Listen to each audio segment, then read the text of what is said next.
Terry, safe to say lack of discipline and misguided energy and emotion is what ended up costing you guys tonight? Or is that not right? No? That ended up being a part of the issue at the end of the day, but we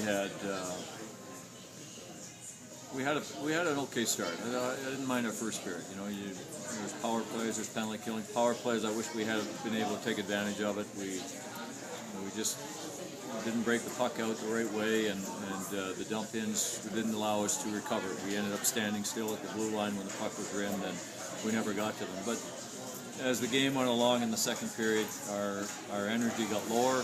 After the second goal, it really dropped off big time.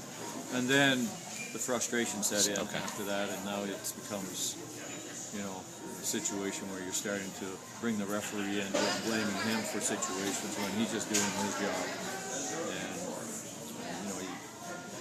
that's something that these young guys have to take away from this game, that you got to have discipline. There's going to be a lot of adversity in your career, and you're never going to get even with the officiating. Is that lack of energy, does that come from built-up frustration? Maybe you give up the shorthanded goal and the energy just kind of goes away at that point? I think it's a big factor in it. Now you're getting into a hole that might be too hard to dig out of on a game like tonight. Where you're playing one of the better teams in the league. They're elite, the team that probably has the lowest shots against in the league. In fact, I think they are.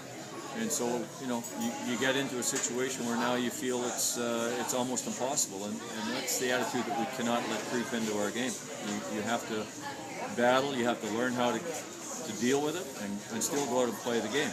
And that's where, if we would only stay with the game plan and stop the crazy turnovers, both ends of the ice, both blue lines, returning the puck over, giving them an opportunity to do too much with the puck, and too many problems for our team because of that.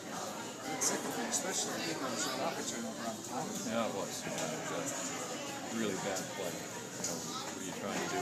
You can't drop passes inside of the offensive blue line. We tried another one later on with a little fadeaway jump shot saucer pass inside the offensive blue line with the turnover in the period ended, thank goodness.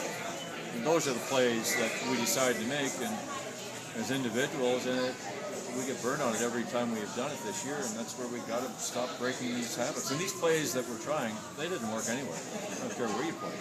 So we've got to put it in our back pocket and leave it there.